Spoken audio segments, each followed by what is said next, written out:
Blog Talk Radio. Welcome to Last First Date Radio, featuring interviews with experts in dating, relating, and mating in midlife. And now, here's your host, Sandy Weiner. Hello, hello. This is Sandy. I am the Chief Love Officer at Last First Date. I am the confidence, communication, and love coach for women over 40, and every week I love bringing you cutting-edge authors and experts to teach you how to have a healthy, lasting relationship in midlife so you can go on your last first date. Today I'm going to be speaking with dating expert and romantic fairy godmother Jenn Burton about why women tend to screw up their relationships when they really like a man. This is such a big problem, and I can't wait to talk to Jenn about it because, we're really comfortable with the men that we don't like, and the ones who we're in the friend zone with. But if you like a guy, some women really lose themselves, and men too. So excited to dive in a minute. I just wanted to say that in my 10 years as a life and dating coach, I know that if you identify and heal your unhealthy patterns from your past and honor and value all the parts of yourself, especially the parts that people told you were too much or not enough, you're going to transform your love life and become the woman of value who attracts in toe-curling, epic love. And every week I bring you a tip on how to become that woman of value. And this week's tip is step number 4, practice saying no. I am about to launch my Boundaries course for the second time, and no is a full sentence, people. Learn how to say no to things you don't want to say yes to. Really stop that auto yes. It is so important to take a breath, to give yourself time to process. In a dating relationship situation, you want to make sure that you're saying no to things that you don't want, like sexual advances that you don't want, or you're not ready for, people who speak to you in a way that is not honorable and respectful. Say no. So that is my tip of the day, and I want to invite anybody who's not yet a member of my private Facebook group, which is called Your Last First Date. Don't forget the your. Please join us. The conversation there is positive, it's supportive, it's always interesting, and I am a very active member. I'm live there every single week doing a live stream talking about a topic that's relevant to dating after 40. And I want to thank our sponsor, Audible. You get your first 30-day trial and one free audiobook when you sign up today at audibletrial.com/lastfirstdate. And we have another sponsor today. I'm going to be talking about them in a little bit. So I'm going to bring on our expert today, Jenn Burton. She spent many years in dysfunctional relationships and crappy dating experiences, and then she decided to take matters into her own hands. She developed a dating method for creating the most magical experiences that lead to love. Join us now for episode number 294, Why Women Screw Up When They Really Like a Guy. Welcome to the show, Jenn. Hey, Sandy. Thank you so much for having me. Excited to be here. My pleasure. Yeah. So let's start with something that you call mantourage dating. What is that? Mantourage dating boils down to dating more than one man at a time until you find your forever man, or indefinitely if you so choose. So what's the purpose of doing that?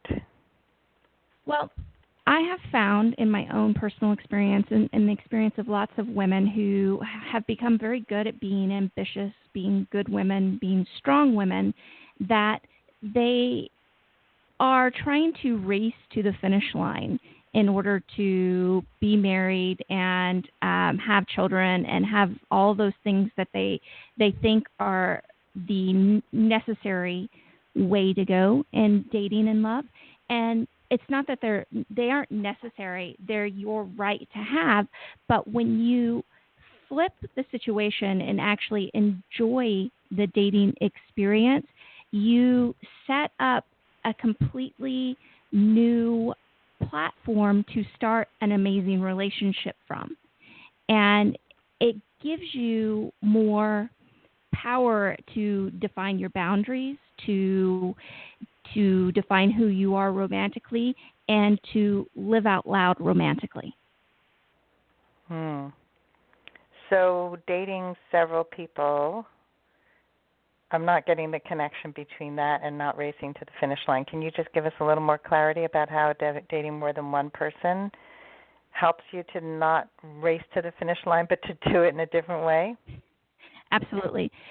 So with a lot of women, I'm not going to say all women, but with a lot of women, what we do is we meet a guy that we like, and we're having an amazing time with them, and then all of a sudden we shut down all of our options and other men before we've actually had an exclusive a conversation about exclusivity or exclusive relationship with this man.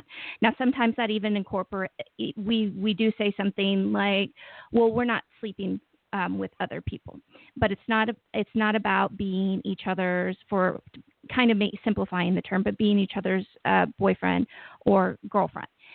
Then what happens is this specific woman, if he hasn't decided to, in his head, that he's ready to be exclusive to her yet, he still has his options open. She, on the other hand, focuses all of her undivided attention on him. And men, what I have found, generally are not very good at receiving that attention if they haven't decided that you're the one for them yet. So by dating more than one, you take away some of that tension, Yes. anxiety, pressure? You take away the hyper-focus, give yourself options, and give yourself permission to explore who you are romantically, which is something most women aren't doing at all. We give ourselves permission to define who we are, career, in our studies, and other pieces of our lives, but romantically, we seem to jump straight to what we have deemed is the right path and the path that's supposed to be. And if you look at our divorce rate these days, obviously it's not working out. It's not working the way that we anticipate it will. That is true. No, I agree with you about dating more than one. And when I first started dating after my divorce, my kids were totally shocked that I would date more than one man at a time. They thought I was some kind of like prostitute or something. And I explained to them exactly this, and I think especially women who have a lot of anxiety in dating and tend to be hyper-focused, it helps to take the heat off, and it helps you to take a step back and really value yourself. So I couldn't agree more. So I want to, before we get into more of what you do now, I want to take a step back in your life and really just talk a little bit about how you got to where you are. Like, what was some of that dysfunctional, crappy dating experience that brought you here? And, like, what was that pivotal moment that brought you to where you are today? Ooh, Sandy, we're going to go into the dark places, aren't we? That's where the fun happens. Yes, I agree with you. I'm totally just playing here. But, yes, let's do that. So, basically, what happened for me and what set me up to try dating in a completely different way was my first marriage, which wasn't all his fault, but we had an extraordinarily dysfunctional marriage, and I wanted to, like many women, blame it all on him, and I was having a really hard time owning my piece to that and how I set him up to fail again and again throughout our short but tumultuous marriage. And I realized on our third-year anniversary, now we previously, a few months before that, had split up, and I had moved to another state in order to do a trial separation to really gauge whether or not I wanted him in my life and I wanted to be with him. But we did decide to spend our third-year anniversary together, and during that weekend together, I realized that I had unknowingly made our entire relationship about him, and there was very little of me evident in it, with the exception of how much I was complaining about it all the time. So we were having a sexual moment, and I looked at him and realized that it was doing nothing for me. There was no piece of it that I was enjoying. After he left and went back and went back home, I literally fell on my knees and started crying and asking, God, I can you please just send me a sign? 3 days later, for the first time ever, a man who I was casually talking to asked me if he could take me out on a real date. And those were his words. May I take you out on a real date? From there, I started to realize and gain my composure in the romantic realm, realizing that I was a desirable woman who had options that I needed to explore in dating and love. And so long as I stayed committed to somebody that no matter how hard I tried, we couldn't figure out how to make it work, I wasn't going to live out loud romantically. I wasn't going to feel as alive as I could feel. We've been conditioned as women to be good women, to be stable women, to, have our stuff together all the time. But we're not really told that, hey, there's a whole world out there and there's a whole world in love that if you let yourself toe in can considerably up your happiness potential in your life. And so as I went into that and started that, I actually gained the courage to ask my husband for a divorce. And at the same time, I really started to fall hard for this one gentleman that I had started to date. And we were just talking about a moment ago, I became obsessed with him. I began to hyper-focus on him. And his attention started to waver and started to change, and my focus got even more direct, and eventually it pushed him away. And at that point, I realized I had to do something even more drastically different. And instead of just focusing on getting to the finish line because I was feeling insecure about not having a partner, that it was time to truly embrace the fact that I could date a couple different guys, several men if I wanted to. And it didn't have to be about having sex with them right away. It didn't have to be about getting into a relationship right away. It didn't have to be about whether or not they were going to put a ring on my finger within the set amount of time. That it could be an empowering experience that opened me up to knowing things in love and romance that I had no idea existed. Wow. So it sounds like you had an awakening. Yes. After that experience. I think, I see it happening in my Facebook group. There are several women who have, they get super hyper-focused and they start future focusing and dreaming about the future before the man has committed at all. And then they misinterpret every single thing that he does, and they start getting really needy. And they post in the group, which is good because people are giving them support to take a step back and to chill out, know where the real issues are that you need to discuss with him, and know where this is your stuff that you need to stop because you're going to push him away.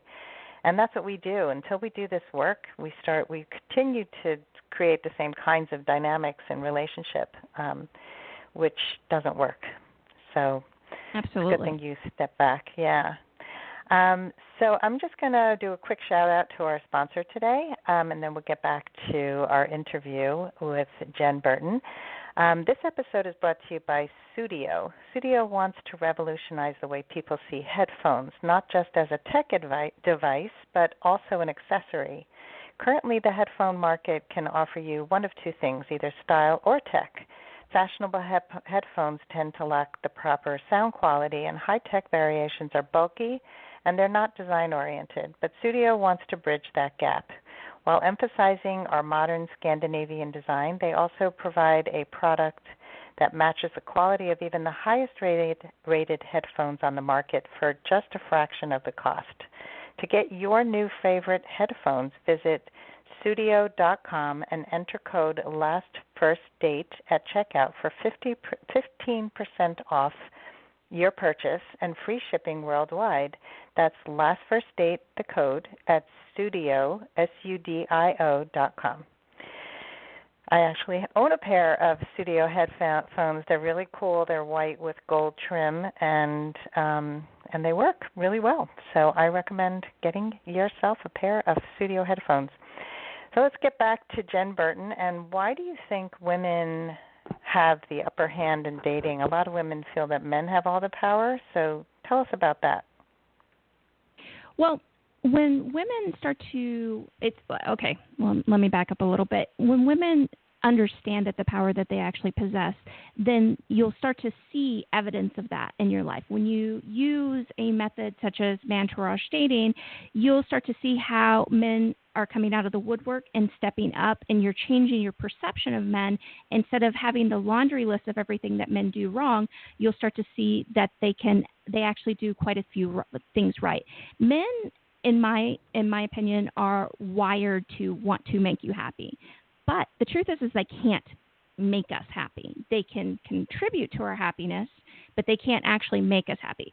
So as a woman, when we take back our power, take back our happiness, really enjoy our lives, make dating pleasurable, then all of a sudden you have this world of men who show up and say, hey, I'd like to be there for you. I'd like to be your man. I'd like to contribute to your happiness in certain ways. May I do this for you and this for you? And there's so many things that women, as powerful, ambitious women, are actually not acknowledging about ourselves anymore. So, for instance, we're wired to be desired, even if we're really great in other areas of our life. There's something really powerful about being wanted by a man that you're interested in as well, and then using that energy to have fun and be playful and facilitate connection between the two of you and watching him fall in love with you. I love going through these experiences with my client because these really strong, powerful women who get giddy and excited, and it feels like being a teenager again. And we're neglecting that and looking at dating as a necessary evil instead of enjoying the experience and understanding the dynamic that you can set up differently instead of thinking that it's all about what he wants. Plus, you'll notice, especially when you're mantourage dating and all of a sudden you're not focusing on just that one guy, you're really focusing on having the most amazing experiences. The guys are going to be, they're going to start asking you sooner than later about when you'd like to be exclusive with them. And I discovered that in my dating experiences. I didn't really think that existed. I honestly thought that, you had to, just kind of wait it out and see when it happens and just cross your fingers and just hope that he was going to ask you out, when I was truly dedicated to enjoying the experiences I was having with different men and the different dates. Completely different dynamic. Men have a crazy radar. And they know when you are wanted by other men. They know when you are really enjoying the company of other men. So they're going to want you even more because you're a woman not only who makes herself happy and they can contribute to her happiness. You're not dependent on him for him to make you happy, which is a way of not chokeholding the destination more. It's a way to have fun, enjoy men, enjoy experiences, and then build long-term chemistry and connection. Mm-hmm. So when you say take the upper hand, can you just go into that a little bit more, what that means? Does it mean that women ask men out? Does it mean that they call men for dates? Like, what is the upper hand?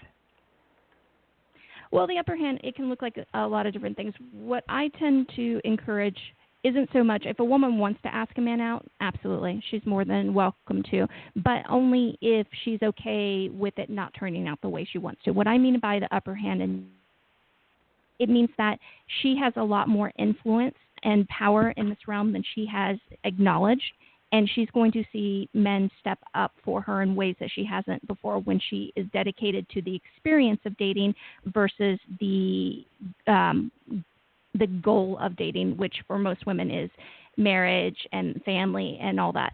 When she takes a moment to say, you know what, this is my opportunity right now, men are automatically going to sense that she is different from most women. Now, it doesn't mean that she is denying that she wants those experiences of marriage and children and whatever it is for her. And I'm talking to we're talking about different ages as well.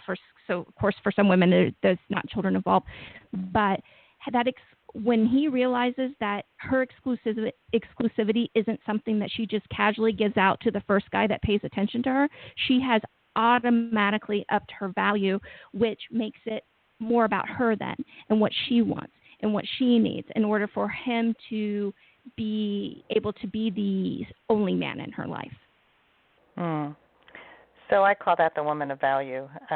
When you show your value, people value you more, but also taking the focus off the goal of this has to be the one, it has to be my future husband, or it's not going to work. And a lot of women approach dating with so much disappointment and anger because it's not working that they shut down.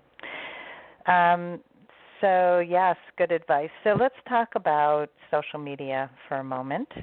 You say that social media hurts our dating life. How do you think that happens?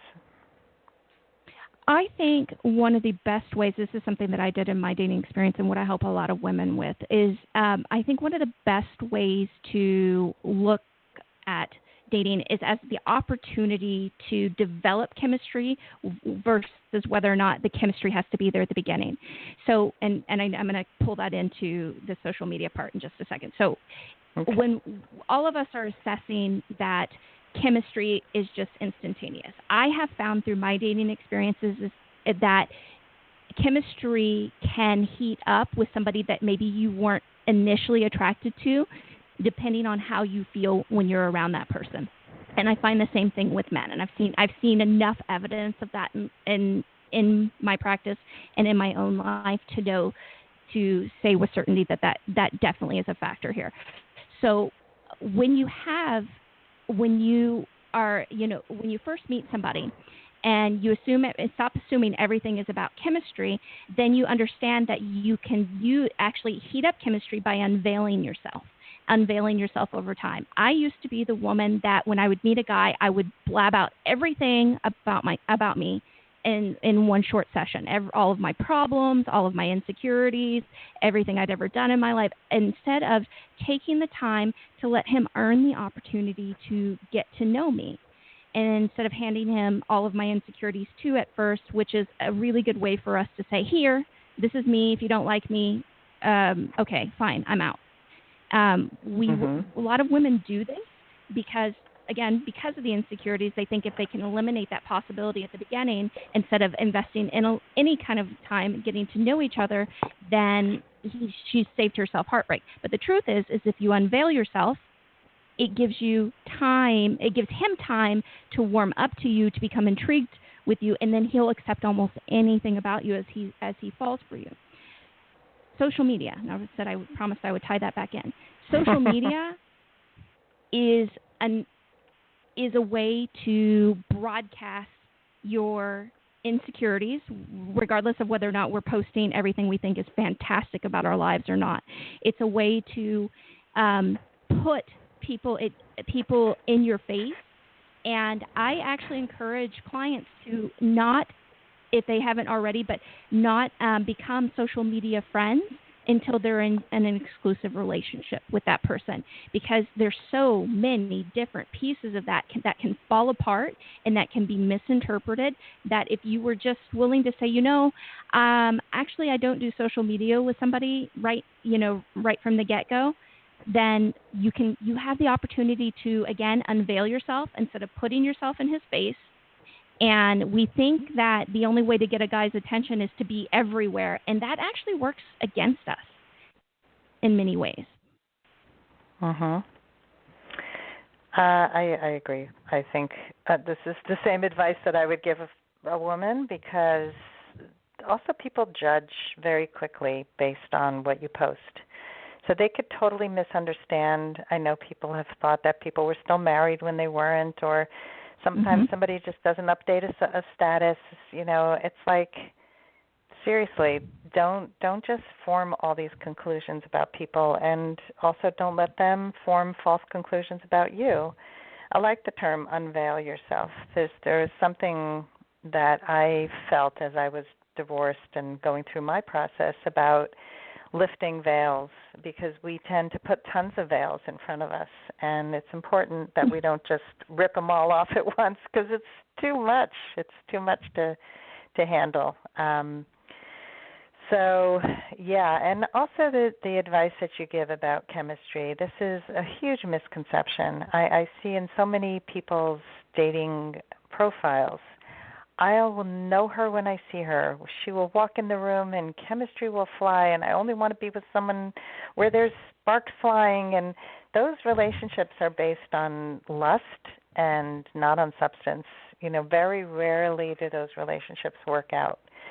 So I think that we really need to focus on building a relationship with somebody we're compatible with and we feel attraction towards, and not look for that instant chemistry. It's that slow build, which is what you're talking about here the entire time, is so important. So whoever's listening to this, slow build. So with the last few minutes, if you want to share, you shared a few misconceptions about men, but if you want to share a few more, I think that will be helpful for our listeners.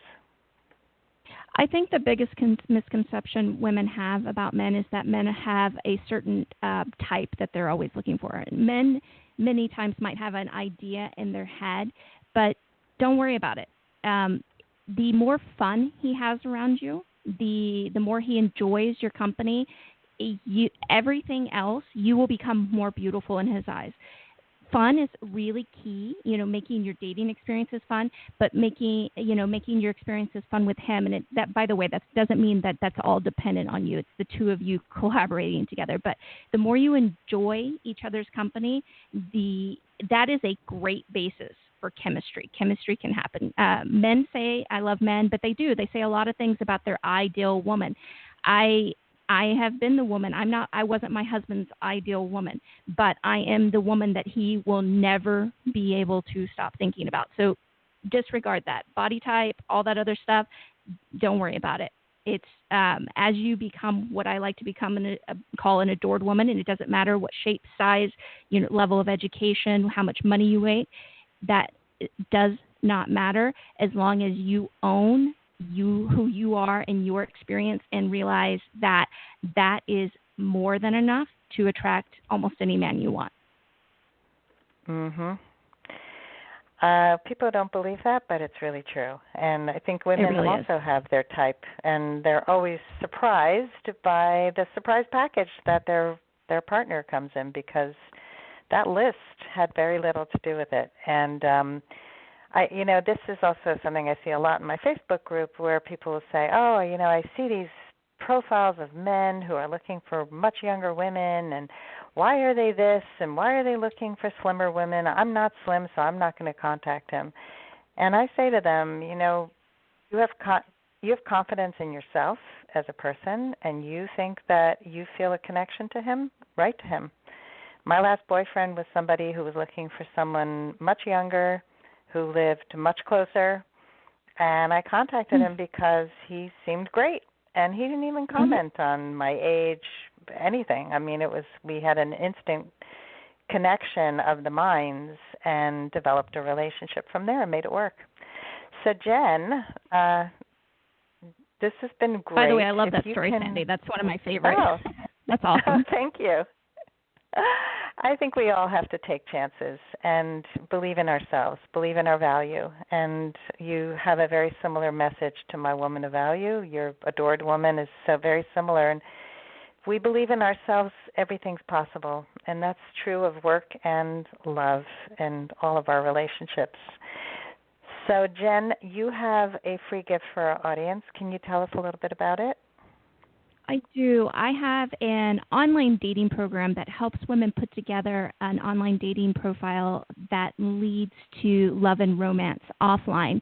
And you can go to Jenn, Jenn with two N's, Burton.com/last first date.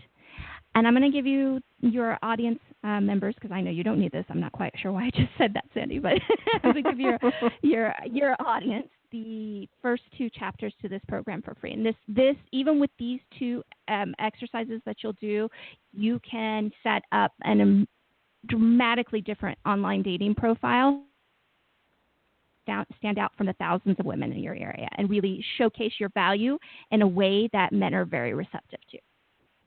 Awesome. Well, thank you for that offer, and thank you for sharing your wisdom and your journey with us today. And best of luck to you as you continue to serve the adored women that you are helping out there in the world. Thank you so much, Sandy. You're welcome. Thanks for listening today, everybody, and I hope that you all go on your last first date.